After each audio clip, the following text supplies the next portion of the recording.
Voice over script drama Jurwaan. ये कहानी सिर्फ जज्बात की नहीं, ये इन जख्मों की है जो वक्त के साथ गहरे होते चले गए। ये कहानी है शाजिया, मजहर और फरहत के दरमियान उलझी हुई सच्चाइयों, बेवफाइयों और उनकहे गुनाहों की। सालों म्यूजिक के साथ शाजिया के चेहरे पर फैसला दिखाई दे रहा था। मजबूत मगर थके हुए लहजे में उसने मजहर से कहा, मैं अब मजीद यहाँ नहीं रख सकती। जारा को लेकर वापस हैदराबाद जा रही हूँ। मजहर, जो कभी शाजिया के बगैर सांस लेना गवारा न करता था, आज खामोश खड़ा था। आंखों में नमी थी, लबों पर शर्मिंदगी। इसी लम्हे सलमा आती है। सलमा, मजहर, क्या एक बार फिर वही गलती दोहराने जा रहे हो? क्यों नहीं रोकते शाजिया को? मजहर नजरें झुका लेता है, आवाज में टूट फूट। शायद अब मेरा उस पर कोई हक ही नहीं रहा, वो कभी रखेगी भी नहीं। मैं गुनहगार हूं उसका, मुझे सजा मिलनी चाहिए। सलमा की आंखों में गुस्सा और दर्द उबलने लगता है। अगर गुनाह क्या है तो सिर्फ तुमने नहीं, शाजिया भी गलत थी, मैं भी थी। लेकिन तुमने कभी उसे ढूंढने की सच्ची कोशिश की? जो कुछ सुना बस मान लिया। मजहर की आवाज लरजने लगती है। मेरे दिल में आज भी उसके लिए वही मोहब्बत है, लेकिन उसकी आंखों में मेरे लिए नफरत है जो कभी खत्म नहीं हो सकती।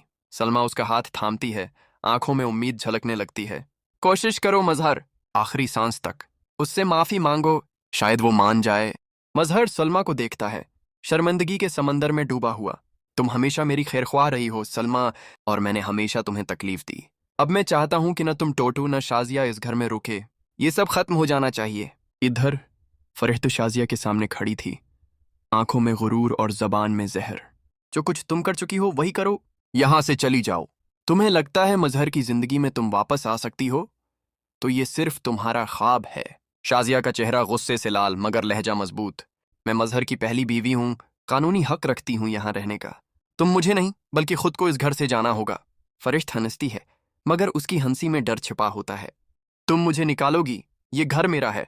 शाजिया एक कदम आगे बढ़ती है, आंखों में चंगारियां। तुम्हारा सच अब सबके सामने आ चुका है। अस्पताल से तुमने ही मुझे और जारा को भगाया। तुमने ही कहा मजहर जारा की जान ले लेगा। और हाँ, मेरे बेटे कासिम की मौत, वो भी तुम्हारी साजिश थी। फरिश्त लम्हा भर के लिए चुप, फिर कहती है, हाँ सब कुछ मैंने किया, लेकिन तुम मजहर को कैसे यकीन दिलाओगी? वो कभी तुम्हारी बात नहीं मानेगा। शाजिया चीखती है, अब तुम्हारे गुनाहों की सजा शुरू होने वाली है फरिश्त, और तुम वो अजाब सह नहीं पाओगी। सस्पेंस म्यूजिक बढ़ता है। अब सवाल यह है, क्या मजहर वाकई शाजिया की सच्चाई पे यकीन करेगा? क्या शाजिया फरहत के खिलाफ मजहर को कायल कर पाएगी? और क्या सलमा वाकई मजहर और शाजिया के बिखरे रिश्ते को जोड़ पाएगी? नाजरीन, आपके ख्याल में मजहर को क्या करना चाहिए? शाजिया की सच्चाई को मानकर उसे रोक लेना चाहिए, या माजी की गलतियों को सजा बनाकर उसे हमेशा के लिए जाने देना चाहिए? अपनी राय कमेंट्स में जरूर दें, और मजीद सनसनी खेज अपडेट्स के लिए चैनल को सब्सक्राइब करना मत भूलें। वीडियो को लाइक करें, चैनल को सब्सक्राइब करें। शुक्रिया। अल्लाह हाफिज।